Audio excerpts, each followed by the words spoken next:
సంఘమా ప్రభువైన యేసు క్రీస్తు వారి ఘనమైన శ్రేష్టమైన నామములో మీ అందరికీ శుభాలు. ఇటు రీతిగా మీకు పరిచర్య చేయుటకు ప్రభు నాకు ఇచ్చిన ఈ సమయాన్ని బట్టి దేవాతి దేవుని ఎంతగానో స్తుతిస్తూ ఉన్నాను. ఈ రీతిగా మీకు స్వార్థ చేయుటకు మరి అవకాశాన్ని కల్పించినటువంటి ప్రత్యక్షత ఛానల్ వారికి కూడా హృదయపూర్వకపు వందనాలు తెలియజేసుకుంటూ ఉన్నాను. పిల్లరా అందరూ బాగున్నారని నమ్ముచూ ఉన్నాను.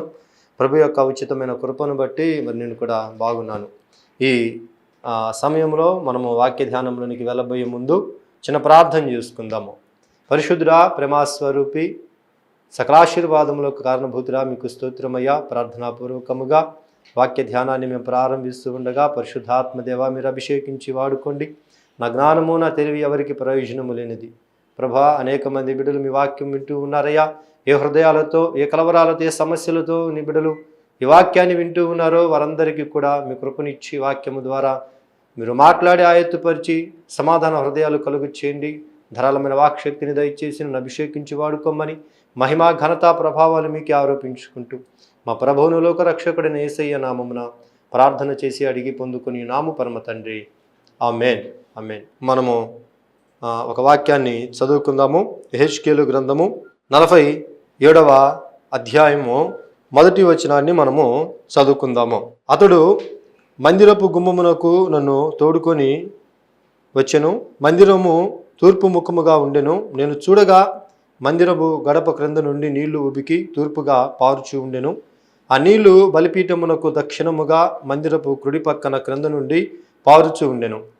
పిమ్మట ఆయన ఉత్తరపు గుమ్మము ద్వారముగా నన్ను నడిపించి చుట్టూ త్రిప్పి తూర్పునకు పోవు దారిని బయట గుమ్మమునకు తోడుకొని వచ్చెను. నిన్ను చూడగా అచ్చట గుమ్మపు కుడి పక్కన నీళ్లు ఉబికి పారుచు ఉండెను. ఆ మనుషుడు కొలనూలు చేత పట్టుకొని తూర్పు మార్గమున బయలు వెళ్ళి 1000 మూరలు కొలిచి ఆ నీళ్ల గుండా నన్ను నడిపింపగా నీళ్లు చీలమండల లోతు ఉండెను. ఆయన మరి 1000 మూరలు కొలిచి నీళ్ల గుండా నన్ను నడిపించగా నీళ్లు మోకాల లోతు ఉండెను. ఇక ఆయన 1000 మూరలు కొలిచి నీళ్ల గుండగా నన్ను నడిపించగా నీళ్లు మొలలోతు ఉండెను. ఆయన ఇంకను 1000 మూరలు కొలువగా నీళ్లు మిక్కిలి లోతై నేను దాటలేనంత నది కనపడెను. దాట వీలు లేకుండా ఈదవలసినంత నీరు గల నది ఆయను. పరిశుద్ధాత్మ తండ్రి మనతో మాట్లాడునుగాక. ఆమేన్. ప్లరా, యెహెజ్కేలు భక్తుడు ప్రార్థన చేసుకుంటూ ఉన్నప్పుడు ఇక్కడ ఒక దర్శనాన్ని ఆయన చూస్తూ ఉన్నాడు. ఒక దర్శనాన్ని చూస్తూ ఉన్నారు. ఒక దూత దేవాలయంలోనికి ఆయనను తీసుకొని వెళ్ళినప్పుడంట దేవాలయంలో నీరు ఉబుకుచూ పారుచూ ఉంది అంట. ఆ సమయంలో 1000 మూరలు కొలనులతో ఆ దూత కొలిచి యెహెజ్కేలు ఈ 1000 మూరలు దాటి నువ్వు ముందుకు రమ్మని పిలిచినప్పుడు యెహెజ్కేలు గారు నడుచుకుంటూ 1000 మూరలు ముందుకు వెళ్ళినప్పుడు వాక్యము సెలవిస్తా ఉన్నది, నీళ్లు చీలమండలపు లోతు ఉన్నాయంట. అక్కడ ఆ చీలమండలపు లోతు దేనికి సాదృశ్యమై ఉన్నది? ప్రియమైన దేవుని బిడ్డలారా, చీలమండలము ఒక మనిషి నిలబడటానికి ఆధారము. ఒక మనిషి నిలబడాలన్నా, నడవాలన్నా, పరిగెత్తాలన్నా, మెట్లు ఎక్కాలన్నా, దిగాలన్నా ఆ చీలమండలము ఆధారము చేసుకొని ఆ వ్యక్తి నడుస్తాడు. మనిషి నడవటానికి చీలమండలము ఏ విధముగా ఆధారమై ఉన్నదో ఆత్మీయ ఆ అనుభవంలోనికి మనం వెళ్ళినప్పుడు ఆత్మీయముగా మనము స్థిరపరచబడి ఎదగాలి అంటే మారు మనసు అనేది చాలా ప్రాముఖ్యత. అంటే చీలమండలము దేనికి సాదృశ్యమై ఉన్నదంటే మారు మనసుకు సాదృశ్యమై ఉన్నది. శారీరకంగా నిలబడుటకు చీలమండలము ఆధారమైతే ఆత్మీయతలో మనము ఎదుగుటకు మారు మనసు అనేది చాలా ఆధారము. ప్రియమైనటువంటి దేవుని బిడ్డలారా, నేటి క్రైస్తవ సమాజంలో గనక మనం చూస్తే మనుషులు మారుతున్నారు కానీ మనసులు అనేవి మారడం లేదు. అయితే మనిషి మారటము ముఖ్యము కాదు, మనసు అనేది మారాలి. మరి ఆ బాప్తిస్మిచ్చు యోహాను కూడా చూసినట్లయితే ప్రియమైన దేవుని బిడ్డలారా, ఆ సేవా ప్రారంభంలో ఆయన అంటాడు కదా, దేవుడి రాజ్యము సమీపముగా ఉన్నది, అంతటా అందరూ మారు మనసు పొందాలి. యేసుక్రీస్తు వారు కూడా ఆ సేవా జీవితాన్ని ప్రారంభించిన తర్వాత ఆయన చెప్పినటువంటి మొదటి ప్రసంగం ఏంటంటే, మారు మనసు పొందండి, దేవుని రాజ్యము సమీపముగా ఉన్నది, అంతటా అందరూ మారు మనసు పొందాలి. ఈనాడు క్రైస్తవ సమాజంలో మనుషులు మారుతున్నారు కానీ మనసులు మారట్లేదు. అలవాట్లు మారుతున్నాయి కానీ హృదయాలు అనేవి మారడం లేదు. ప్రియమైనటువంటి దేవుని బిడ్డలారా, వాక్యం వింటున్నటువంటి మనందరి జీవితాల్లో మారు మనసుకు తగినటువంటి ఫలములను మనము ఫలించి ప్రభువుకి కనపడాలి. చాలామంది అంటారు, పాస్టర్ గారు నేను ప్రార్థన చేస్తున్నాను, క్రమం తప్పకుండా మందిరానికి వెళ్తున్నాను, క్రమం తప్పకుండా నేను వాక్యాన్ని చదువుతా ఉన్నాను, ఆత్మీయ అనుభవాల గుండా నడిపించబడుతున్నాను, అయితే నా కుటుంబంలో దీవెన చూడలేకపోతున్నాను అంటున్నారు. కారణం ఏంటంటే ఆత్మ సంబంధమైనటువంటి అనుభవాలు నీలో ఉన్నవి, కానీ నీ మనస్సులో మార్పు అనేది లేకుండా నువ్వు చేస్తున్నటువంటి భక్తిని బట్టి నువ్వు దీవెన చూడలేకపోతావు. నా బైబిల్ గ్రంథంలో అపోస్తుల కార్యము మనము చూడగలిగినట్టయితే 8వ అధ్యాయం 21, 23 వచనాలు మీరు నోట్ చేసుకొని చదువుకున్న తర్వాత గారడీ సీమోన్ అనేటువంటి ఒక వ్యక్తి కనపడతాడు. ప్రియులారా, ఈయన సమరయ్య పట్టణానికి చెందినవాడు.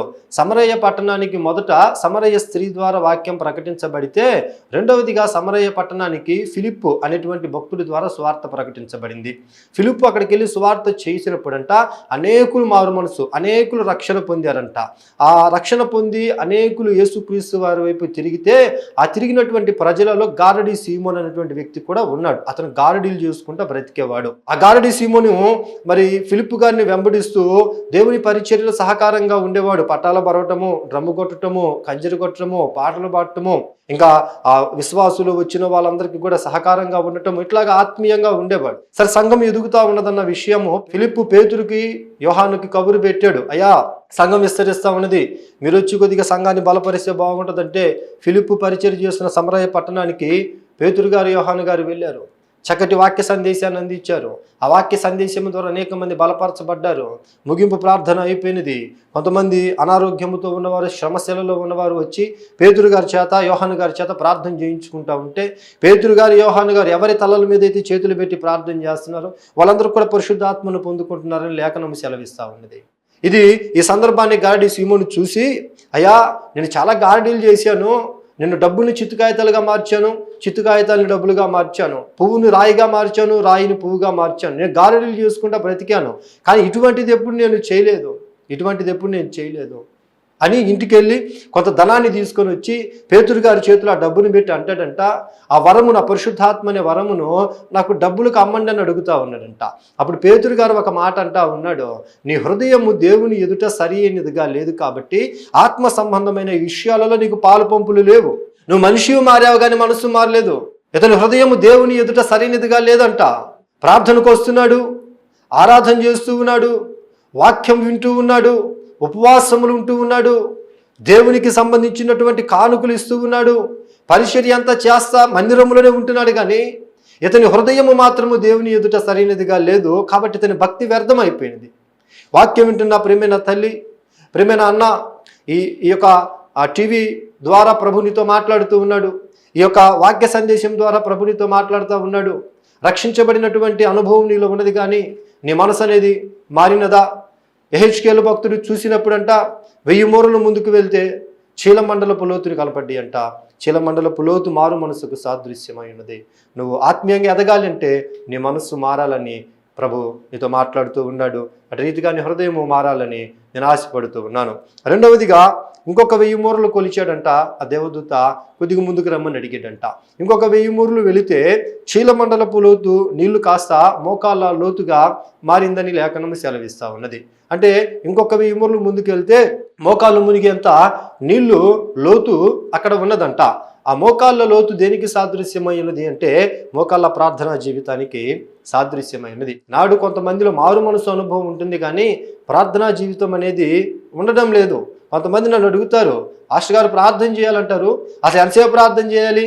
యేసుక్రీస్తు వారు బైబిల్లో చెప్పారండి, మినిమం ప్రార్థన. పేతురు ఒక్క గడి అయినను మేలుకొని మీరు ప్రార్థన చేయలేరా? యేసుక్రీస్తు వారు రక్తం చేత కడగబడి ఆత్మీయ యాత్రను కొనసాగిస్తున్న నీకు కనీసం ప్రతిరోజు 1 గంట ప్రార్థన అయినా అవసరమై ఉన్నదని బైబిల్ తెలియజేస్తా ఉన్నది. ప్రియమైనటువంటి దేవుని బిడ్డ, ప్రార్థన అనుభవాన్ని కలిగి నువ్వు జీవిస్తూ ఉన్నావా?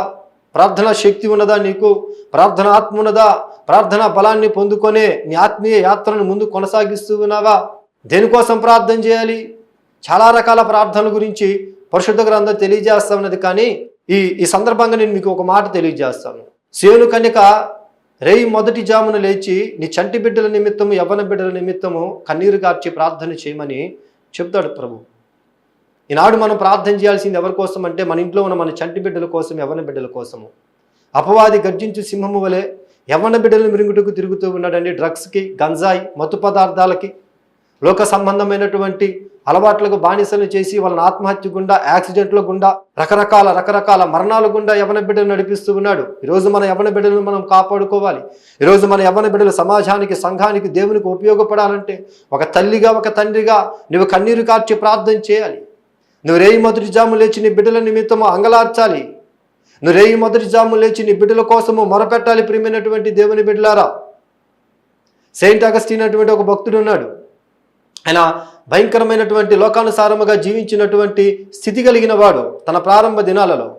అయితే ఆయన గర్భస్థ పిండంగా ఉన్నప్పుడు వాళ్ళమ్మ ఒక తీర్మానం చేసుకుంది, ఈ బిడ్డ పుడితే నీ సేవకిస్తాను ప్రభు అని. కానీ ఆయన పుట్టిన నాటి నుంచి ఏ రోజు కూడా మందిరపు అనుభవాలు లేవు ఆయనలో. ఏ రోజు కూడా ఆత్మీయ క్రమం అనేది లేదు ఆయనలో. వ్యభిచారానికి బానిస అయ్యాడు, మద్యానికి బానిస అయ్యాడు, చెడు స్నేహాలకు బానిస అయ్యాడు.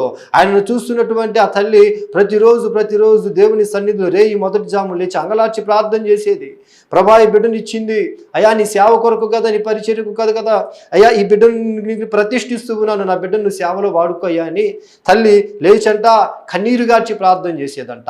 దేవుని యొక్క మహాకృప ఒక దినమున ప్రభు సెయింట్ అగస్టిన్ గారిని దర్శించాడండి. సెయింట్ అగస్టిన్ గారు మారు మనసు పొందారండి. ఆయన దేవుని సేవ చేయటం ప్రారంభించారు. అయితే నాలాంటి ఒక వ్యక్తి అడిగాడంట, సెయింట్ అగస్టిన్ గారు సేవకెళ్ళి వస్తా ఉంటే, సెయింట్ అగస్టిన్ ఒకప్పుడు నువ్వు బాగా త్రాగేవాడివి కదా, ఒకప్పుడు బాగా తిరిగేవాడివి కదా, ఒకప్పుడు ఎప్పుడు నువ్వు వ్యభిచార పాపం చేత పట్టబడి లోకానుసారముగా బ్రతికేవాడివి, నీలో ఎంత మార్పు ఏంటి? ఈరోజు నువ్వు దేవుని సేవ చేయడానికి గల కారణం ఏంటి? నువ్వు ఎట్లా దేవుని పాదాల దగ్గరకు వచ్చావు అని ఆ వ్యక్తి మన సెయింట్ అగస్టిన్ గారిని అడిగితే సెయింట్ అగస్టిన్ గారు చెప్పారంట, అయ్యా, నా తల్లి కార్చిన కన్నీటి ప్రవాహంలో పడి నేను దేవుని పాదాల చెంతకు వచ్చాను. నా తల్లి నా కోసం కన్నీరు కార్చి ప్రార్థన చేసింది. ఆ కన్నీటి ప్రవాహంలో పడి కొట్టుకుంటూ నేను దేవుని పాదాల దగ్గరకు వచ్చానయ్యా. ఎంత గొప్ప సాక్ష్యము ప్రియులారా! సెయింట్ అగస్టిన్ గారు తన తల్లి గురించి సాక్ష్యం ఇస్తూ ఉన్నారు. నా తల్లి చేసిన ప్రార్థనే ఈరోజు నేను ఆత్మీయంగా నిలబడటానికి కారణమని. వాక్యం వింటున్న ప్రియ తల్లి తండ్రి, నీ బిడ్డల గురించి ఏం సాక్ష్యం ఇస్తూ ఉన్నారు?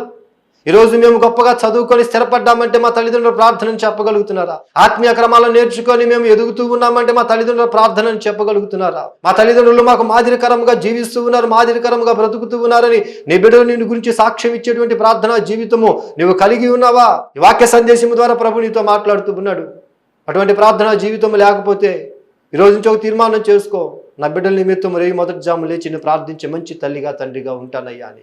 ప్రార్థన శక్తిని అడుగు, ప్రార్థన బలాన్ని అడుగు, దేవుని సన్నిధిలో ప్రార్థన ఆత్మను అడిగి నువ్వు కనిపెట్టి ప్రార్థన చేసి అనుభవంలోనికి రావాలని మనసారిని కోరుకుంటూ ఉన్నాను. యెహెజ్కేలు గారు 1000 మూరలు ముందుకు వచ్చి నిలబడ్డప్పుడు మోకాల లోతు, మోకాల ప్రార్థనకు అనుభవము. అక్కడి నుంచి ఇంకొక 1000 మూరలు ఆ దేవతతో కొలిచి ముందుకు రా యెహెజ్కేలు అని పిలిచినప్పుడు అంట ఇంకొక 1000 మూరలు నడుచుకుంటూ యెహెజ్కేలు గారు ఆ నీటిలోకి వెళ్తేనంట నడుము లోతు నీళ్ళు వచ్చినాయి అంట. నడుము లోతు ఆయన ఉన్నాడంట. ఈ నడుము లోతు దేనికి సాదృశ్యం అంటే వాక్యానికి సాదృశ్యమైనది. వాక్యము ఖడ్గానికి సాదృశ్యమైనది. ఆ వాక్యము నడుముకు ధరించుకోమని ఎఫెసీ పత్రికలో భక్తుడు చెబుతాడు. ప్రియమైనటువంటి దేవుని బిడ్డలారా, నువ్వు మారు మనసు పొందాలి. మారు మనసు పొందిన నీవు ప్రార్థనా జీవితము కలిగి జీవించాలి. మూడవదిగా వాక్యపు ధ్యానము నీలో ఉండాలి. దేనికి వాక్యాన్ని చదవాలి? కీర్తనల గ్రంథంలో దావీదు భక్తుడు అంటాడు, దుష్టుడి ఆలోచన చొప్పు నడవక, పాపుల మార్గమున నిలువక, అపహాసకులు కూర్చుని చోటన నువ్వు కూర్చునక, దేవుని ధర్మశాస్త్రమందు దివారాత్రంలో ఆనందిస్తూ దాన్ని ధ్యానించేవాడు ధన్యుడు. అతడు నీటి కాలువల ఎవరన్నా నాటబడినదే, ఆకువాడక తన కాలమందు ఫలమిచ్చు పచ్చని చెట్టు వలె ఉంటాడు అని లేఖనం సెలవిస్తా ఉన్నదండి. ఏది దుష్టుడి ఆలోచన, ఏది దేవుడి ఆలోచన, ఏది దుష్టుడి తలంపు, ఏది దేవుడి తలంపు, ఏది దుష్టుడి చిత్తం, ఏది దేవుడి చిత్తం అనేది తెలుసుకోవాలంటే నువ్వు వాక్యాన్ని ధ్యానించాలి, నువ్వు వాక్యాన్ని చదవాలి. ప్రియమైనటువంటి దేవుని బిడ్డ, ఈ వాక్యము నీ కోసం అనేక రకాల ఆశీర్వాదాలు దాగి ఉన్నాయి. ఈ వాక్యంలో అనేక రకాల వాగ్దానాలు దాగి ఉన్నాయి. నీ సామర్థ్యము, నీ శక్తి అంటే తెలియాలి అంటే, ప్రభు నీ కోసం ఏం దాచి ఉంచాడో నీకు తెలియాలి అంటే, ప్రభు రాకడ ఎంత సమీపముగా ఉన్నదో నీకు తెలియాలంటే, ప్రభు రాకడకు నువ్వు ఎలా సిద్ధపడాలో నీకు తెలియాలంటే ఈ వాక్యాన్ని నువ్వు ధ్యానించాలి. ఈ వాక్యాన్ని నువ్వు చదవాలి. ప్రియమైనటువంటి దేవుని బిడ్డలారా, వాక్యం చదవటం వలన ఏమిటి ప్రయోజనము, వాక్యం చదవటం వలన ఏంటి ఉపయోగము అని అనుకుంటే, నేను ఉదాహరణకి ఒక మాట మీతో చెబుతా ఉన్నాను. చూడండి, ఒక వ్యక్తి అంట ఒక ఏనుగు పిల్లను తెచ్చుకొని ఆ ఏనుగు పిల్లను పెంచుతూ ఉన్నాడంట. ఆ ఏనుగు పిల్లను ఇంటికి తెచ్చుకున్నప్పుడు దాన్ని తనకున్నటువంటి ఇంటి పెరట్లో ఒక మేకును కొట్టి ఆ మేకు కట్టేశాడు ఈ యొక్క ఏనుగుని. కాలక్రమేణా ఈయన ప్రతిరోజు దాన్ని బయటికి తీసుకొని వెళ్తాడు, దానికి ఆహారం పెడతాడు, దానికి నీటిని పెడతాడు, మరలా తీసుకొని వచ్చి ఆ మేకు కట్టేస్తాడు. కాలక్రమేణా సంవత్సరాలు గడిచినాయి, ఏనుగు పెరిగింది, పెద్దదైంది, ఇప్పుడు ఈ యజమాని ఏం చేస్తున్నాడంటే ఆ ఏనుగును అరణ్యానికి తీసుకొని వెళ్ళి తన చేత పెద్ద పెద్ద మ్రాణులు మోపిస్తూ ఉన్నాడు. పెద్ద పెద్ద ముద్దులు అది లేపి లారీకి ఎక్కిస్తూ ఉన్నది. దాని నుంచి వచ్చిన ఆదాయంతో ఇతను సొమ్ము చేసుకుంటా ఉన్నాడు.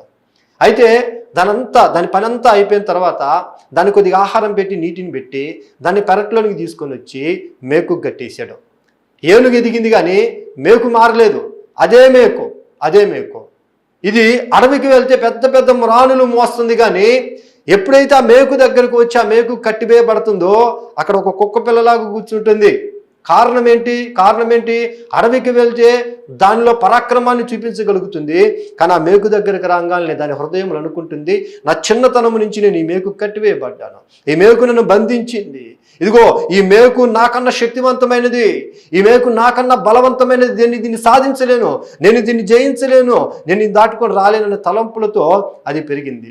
వాస్తవానికి దానికి శక్తి ఏంటంటే ఎంత పెద్ద బరువునైనా మోయగలదో, కానీ ఎప్పుడైతే ఆ మేకు దగ్గరకు వస్తుందో అది బలహీన పడుతుంది, దాని శక్తిని కోల్పోతుంది, దాని శక్తిని మర్చిపోతుంది. వాక్యం వింటున్న ప్రతి దేవుని బిడ్డ, నీకు కూడా చాలా శక్తి సామర్థ్యాన్ని ప్రభు ఇస్తే లోక సంబంధమైన పాపాలకు నువ్వు కట్టివేయబడి నీ సామర్థ్యాన్ని మర్చిపోతున్నావు, నీ శక్తిని మర్చిపోతున్నావు, ప్రభు నీకు ఇచ్చినటువంటి ఆ కృపను నువ్వు మర్చిపోతూ ఉన్నావు. ప్రియమైనటువంటి దేవుని బిడ్డ, ప్రభు నీకు ఇచ్చిన శక్తిని గురించి ఇంకొక ఉదాహరణ నీకు తెలియజేస్తాను. నేను రోడ్డు మీద పోతా ఉంటే నన్ను చూసిన వాళ్ళు కొంతమంది ఏమంటారంటే, బాబు నిన్ను చూస్తే మీ నాన్నగారిని చూసినట్టుందయ్యా అని మా నాన్నగారి స్నేహితులు కొంతమంది నాతో చెబుతా ఉంటారు. ప్రియమైనటువంటి దేవుని బిడ్డలారా, మీరు ఇంకొక మాట తెలియజేస్తా ఉన్నాను. ఆది కాండంలో అవ్వ ఆదామును దేవుడు ఎట్లా సృష్టించాడంటే, ఆదాము గారినంట మట్టి ముద్దను తీసుకొని బొమ్మను చేసాడంట. ఆ బొమ్మలో జీవాత్మను ఊదగా ఆ బొమ్మ మనిషిగా మార్చబడ్డాడు. అంటే ఆదాము గారిలో ఉన్నది ఎవరి ఆత్మ అంటే దేవుని యొక్క ఆత్మ. ఆదాము గారిలో ఉన్నది దేవుని ఆత్మ అయినప్పుడు వాక్యం వింటున్న నీలో నాలో కూడా ఉన్నది దేవుని ఆత్మ. ఇప్పుడు మనం బయటకు వచ్చి మాట్లాడితే, ఇప్పుడు ఈ శరీరం మా నాన్న మూలముగా పుట్టింది కాబట్టి శరీరం మూలముగా పుట్టినటువంటి నా శరీరానికి మా నాన్నగారి పోలికలు ఉన్నప్పుడు, దేవుడి ఆత్మ మనలో నివాసం చేస్తున్నప్పుడు దేవుడి ఆత్మ మూలముగా పుట్టినటువంటి మన ఆత్మకి ఎవరి పోలికలు ఉంటాయి? మరొక్కసారి ప్రశ్న అడుగుతూ ఉన్నాను. నన్ను చూసిన మా నాన్నగారి స్నేహితులు నిన్ను చూస్తే మీ నాన్నగారిని చూసినట్టుందని చెప్పి అంటారు కదా. శరీరం మూలముగా పుట్టిన ఈ శరీరానికి నా తండ్రి పోలికలు ఉన్నప్పుడు మనలో దేవుని ఆత్మ పనిచేస్తుంది కాబట్టి దేవుని ఆత్మ మూలముగా పుట్టినటువంటి మన ఆత్మకి ఎవరు పోలికలు ఉంటాయి అంటే దేవుని పోలికలు ఉంటాయి. దేవునికి ఎంత సామర్థ్యం ఉన్నదో, దేవునికి ఎంత శక్తి ఉన్నదో, దేవుడు ఎంత పని అయితే చేయగలడో అంత సామర్థ్యం, అంత శక్తి నీకు అనుగ్రహించి ఉన్నాడు. అది నువ్వు గ్రహించాలి అంటే ఈ వాక్యం దగ్గరికి రావాలి. దుష్టుడు అంటాడు నువ్వు ఓడిపోయావంటాడు, నీ అప్పులు తీర్చుకోలేవంటాడు, నీ వివాహం జరగదంటాడు. కానీ నువ్వు బైబిల్ చదవడం కనుక ప్రారంభిస్తే ధర్మశాస్త్రము ఈ బైబిల్ గ్రంథం నీకు ఏం చెప్తుందో తెలుసా? నీవు అనేకులకు అప్పిచ్చువానిగా ఉంటావు. నీ ప్రక్కన 1000 మంది కూలినా, కుడి పక్కన 10,000 మంది కూలినా అపాయము నీ ఎద్దుకు రాదు. చుడుము నా అరచేతులు నేను చెక్కుకొని ఉన్నాను, భయపడుకుని దేవుడునై ఉన్నాను, దిగులు పడుకుని నిన్ను బలపరుస్తాను. ఒకరి తల్లి వాడిని ఆదరించినట్లు నేను నిన్ను ఆదరిస్తాను. ఆకాశ పక్షులు విత్తవు కోయవో, వాటిని నేను పోషిస్తూ ఉన్నాను, వాటికన్నా శ్రేష్టముగా నేను పోషిస్తాను. ఈ వాగ్దానాలు నీకు ఎక్కడ దొరుకుతాయి? ప్రియమైనటువంటి దేవుని బిడ్డ, నువ్వు టీవీల ముందు కూర్చుంటే టీవీల ముందు దొరకవు, వార్తల ముందు కూర్చుంటే వార్తలు దొరకవు. నీవు ధర్మశాస్త్రాన్ని దేవునికి ఇచ్చినటువంటి బైబిల్ని చదవటం ద్వారా, ఆ వాగ్దానాల ద్వారా, వాక్యాల ద్వారా దేవుడు నీ కొరకు సిద్ధపరిచినటువంటి ప్రతి ఆశీర్వాదాన్ని నువ్వు గ్రహించగలవు. కాబట్టి వాక్యం వింటున్నటువంటి ప్రియమైన దేవుని బిడ్డ, నువ్వు వాక్యాన్ని చదవాలి, వాక్యాన్ని ధ్యానించాలి. నీకు ఆశీర్వాదము. హెచ్కల్ గారు చూస్తున్నటువంటి ఆ దర్శనంలో ఆ 3వ అనుభవం అంట నడుములోతు నీరు వాక్యానికి సాదృశ్యం. అయితే ఇంకొక 1000 మూరలు కొలిచి ముందుకు నడిపిస్తేనంట ఆయన ఈదలేనంత లోతునకు వెళ్ళిపోయాడంట, పూర్తిగా మునిగిపోయాడంట. ప్రియమైనటువంటి దేవుని బిడ్డలారా, పూర్తిగా మునిగిపోవటము దేనికి సాదృశ్యం అంటే పరిశుద్ధాత్మకు సాదృశ్యము. కొంతమంది జీవితాల్లో మారు మనసు ఉంటుంది, ప్రార్థనా జీవితం ఉంటుంది, వాక్యపు అనుభవం ఉంటుంది, కానీ పరిశుద్ధాత్మకు చోటు ఉండదు. వాక్యం సెలవిస్తా ఉన్నది. యోహాను భక్తుడు యోహాను గారు అంటారు, అయ్యలారా నేను నీటిలో మీకు బాప్తీసం ఇస్తా ఉన్నాను, నా వెనక వచ్చేవాడు నాకన్నా గొప్పవాడు, ఆయన చెప్పులు వారు విరుపుటకు కూడా నేను పాత్రుడను కాను. నేనైతే మీకు నీటిలో బాప్తీసం ఇస్తున్నాను, కానీ ఆయన వస్తాడు అగ్నిలోను పరిశుద్ధాత్మలోను మీకు బాప్తీసం ఇస్తాడని చెప్పి ఆయన బోధ చేశాడండి. ఈ రోజున ఎంతమంది పరిశుద్ధాత్మను కలిగి ఉన్నారు? యేసయ్య అంటాడు ఆత్మ లేనివాడు నా వాడు కాదని చెప్పి. ప్రియమైన దేవుని బిడ్డ, దేనికి పరిశుద్ధాత్మను పొందుకోవాలి? యేసుక్రీస్తు వారిని సిలువ శ్రమలకు తీసుకొని వెళ్తా ఉంటే 3.5 సంవత్సరాలు యేసుతో పాటు సేవ చేసినటువంటి పేతురు అన్నాడండి 3 సార్లు ఆయన ఎవరో నేను ఎరుగును అని. భయపడ్డాడండి, కలవరపడ్డాడండి. శిలువ శ్రమను చూసి వణికిపోయాడండి. ఇదే పేతురు గారు మేడగదిలో కనిపెట్టి ప్రార్థన చేస్తూ ఉన్నప్పుడు అగ్ని నాలుకలు విభాగింపబడి పరిశుద్ధాత్మను పొందుకొని ఇదే పేతురు గారు బయటకు వచ్చి వాక్యం చెబితేనంట మొదటి ప్రసంగానికి 3,000 మంది మారు మనసు పొందారంట. దేవునికి మహిమ కలుగును గాక. అదే టైంలో కైసర్ చక్రవర్తి అక్కడ రోమా ప్రభుత్వము యేసుక్రీస్తు వారి గురించి ప్రకటిస్తే నిన్ను మేము సిలువ వేస్తాము, ఆయన ఎట్లా హింసించాము నిన్నట్టే హింసిస్తాము, ఆయన ఎట్లా మరణానికి అప్పగించాము నిన్నట్లానే మరణానికి అప్పగిస్తాము అని పేతురు గారిని బెదిరిస్తే పేతురు గారు ఏమన్నారో తెలుసా? అయిలారా, ఆయనలాగా నిలువ సిలువ వేయటకు నేను అర్హుడను కాదు, నన్ను తలకిందులుగా సిలువ వేసి చంపండి, నా ప్రభు కోసం మరణించడానికైనా సిద్ధమేనని అన్నాడు. అంతకు ముందేమో ఒక చిన్న పాప వచ్చి నీవు ఆయనతో కూడా ఉన్నవాడివే కదా అంటే 3 సార్లు ఆయన ఎవరో నేను ఎరుగునని అబద్ధం ఆడాడు. కానీ ఇప్పుడు రాజులు ఎదుట నిలబడి అంటున్నాడు ఆయన కోసం నేను చావటానికైనా సిద్ధమేనని. మొదట భయపడ్డాడు, రెండవసారి ధైర్యంగా నిలబడ్డాడు. కారణం ఏంటి? మొదట ఆయనలో ఆత్మ లేదు, రెండవసారి రాజులు ఎదుట నిలబడ్డప్పుడు మేడ గదిలో పరిశుద్ధాత్మను పొందుకున్న అనుభవము తనలో ఉన్నది. వాక్యం అంటున్న ప్రియ దేవుని బిడ్డ, ఆత్మను దేనికి పొందుకోవాలంటే పరిశుద్ధాత్మ దేవుడిని అభిషేకించినప్పుడు పరిశుద్ధాత్మ దేవుడి శ్రమలలో నిన్ను నిలబెడతాడు. పరిశుద్ధాత్మ దేవుడు నీకు కృపావరములను అనుగ్రహిస్తాడు. పరిశుద్ధాత్మ దేవుడు నువ్వు కన్నీటి సమయంలో ప్రార్థించగా ఆయన నీకు ఆదరణనిస్తాడు. పరిశుద్ధాత్మ దేవుడు ఓదార్పునిస్తాడు. పరిశుద్ధాత్మ దేవుడు యేసుక్రీస్తుని గురించి నీ చేత ఒప్పింప చేస్తాడు. పరిశుద్ధాత్మ దేవుడిని నువ్వు పొందుకున్నప్పుడు ఆయన నీలో ఉండి లెక్కింప సఖ్యము కాని మూలుగులతో తండ్రికి విజ్ఞాపన చేస్తాడు. ఈ రోజున ఆ దేవుణ్ణి, ఆ ఆత్మను ఎగతాళి చేస్తున్నావేమో, ఒకవేళ భాషలను ఎగతాళి చేస్తూ ఉన్నావేమో, పరిశుద్ధాత్మను ఎగతాళి చేస్తూ ఎక్కిరిస్తూ ఉన్నావేమో. బైబిల్ చెబుతున్న మాట ఏంటో తెలుసా? మనుష్య కుమారుడికి విరుద్ధముగా మాట్లాడిన వాడికి పాప క్షమాపణ కలదేమో కానీ యేసుక్రీస్తు వారికి విరుద్ధముగా మాట్లాడిన వాడికి పాప క్షమాపణ కలదేమో కానీ పరిశుద్ధాత్మ దేవునికి వ్యతిరేకంగా మాట్లాడిన వాడికి ఈ లోకమైందనను పరలోకమందనను పాప క్షమాపణ లేదని వాక్యం సెలవిస్తూ ఉన్నది. వాక్యం వింటున్న దేవుని బిడ్డ, పరిశుద్ధాత్మ ఎగతాళి చేస్తూ ఉన్నావా? భాషలను ఎగతాళి చేస్తూ ఉన్నావా? చులకనగా మాట్లాడుతున్నావా? తప్పు. నువ్వు ఆత్మను పొందుకోవాలి. ఆత్మ లేనివాడు నా వాడు కాదని పరిశుద్ధాత్మ దేవుడు చెబుతూ ఉన్నాడు. ఈ యెహెజ్కేలు భక్తుడు చూసినటువంటి 4వ అనుభవం ఏంటంటే పరిశుద్ధాత్మను పొందుకున్నటువంటి వాడు. మొదటి అనుభవం చెబుతూ ఉన్నా నువ్వు మారు మనసు చీలమండలం మారు మనసుకు సాదృశ్యము, మోకాళ్ళ లోతు ప్రార్థనకు సాదృశ్యము, నడుము లోతు వాక్యానికి సాదృశ్యము, పూర్తిగా మునిగి ఈదలేనంత నది కనపడినది, అది పరిశుద్ధాత్మ దేవునికి సాదృశ్యము. ఆత్మీయతలో స్థిరపడి దేవునిచ్చినటువంటి దీవెనలు పొందుకోవాలి అంటే నీకు మారు మనసు ఉండాలి, 2 ప్రార్థన ఉండాలి, 3 వాక్య ధ్యానం ఉండాలి, 4వది పరిశుద్ధాత్మ దేవుడిని పొందుకొని ఉండాలి. పరిశుద్ధాత్మ దేవుడి ఈ కొద్ది మాటలు మనందరి వినికిడిలో ఫలభరితముగా మార్చి ఆశీర్వదించునుగాక. చిన్న ప్రార్థన చేస్తాను, మీ అందరి కోసం తలలో ఉంచుదాము. పరిశుద్ధ ప్రేమాస్వరూపి సకల ఆశీర్వాదముల కారణభూతురా మీకు స్తోత్రము. గడిచిన కాలమంతా కూడా మమ్మలను మీరు దీవించి ఆశీర్వదించి మీ కృపనిచ్చారు. చక్కటి మాటలు ప్రభా నాయన మాకు అందించారు. మీ వాక్యపు వెలుగులో మా జీవితాన్ని సరిచేసుకుంటూ కృప చూపించండి. చెప్పబడిన వాక్యం అందరి జీవితాల్లో నీరు కట్టి ఫలింపచేయండి. వాక్యం విన్నటువంటి ప్రతి కుటుంబాన్ని, ప్రతి బిడ్డను ప్రభా మీరు దీవించి ఆశీర్వదించి ఫలభరితమైన జీవితాలు వాళ్ళకు అనుగ్రహించి పచ్చని ఒలీవ మొక్కల వలె కుటుంబాలుగా మీ సన్నిధిలో స్థిరపరచబడుటకు కృపద ఇచ్చేసి మీ నామాన్ని మహింపరుచుకోమని మరొక్కసారి కృతజ్ఞతాస్తుతులు మీకు చెల్లించుకుంటూ మహిమా ఘనతా ప్రభావాలు మీకే ఆరోపించుకుంటూ యేసుక్రీస్తు వారి నామమున ప్రార్థన చేసి అడిగి పొందుకుని నామ పరమ తండ్రి, ఆమేన్. అందరికీ వందనాలు. లరా మీకు ఎవరికైనా ప్రార్థన అవసరం ఉన్నట్టయితే కింద మా నెంబర్ ఇవ్వబడినది. ప్రార్థన అవసరత ఉన్న వారు మాకు ఫోన్ చేస్తే మీ నిమిత్తము మేము ప్రార్థన చేస్తాము. మా నిమిత్తము, మా పరిచర్య నిమిత్తము మీరందరూ కూడా ప్రార్థన చేయవలసిందిగా యేసుక్రీస్తు వారి నామమున కోరుకుంటూ నా మాటలు ముగిస్తూ ఉన్నాను. నా ప్రభు మిమ్ములను మీ కుటుంబములను దీవించి ఆశీర్వదించి బలపరచును గాక. ఆమేన్.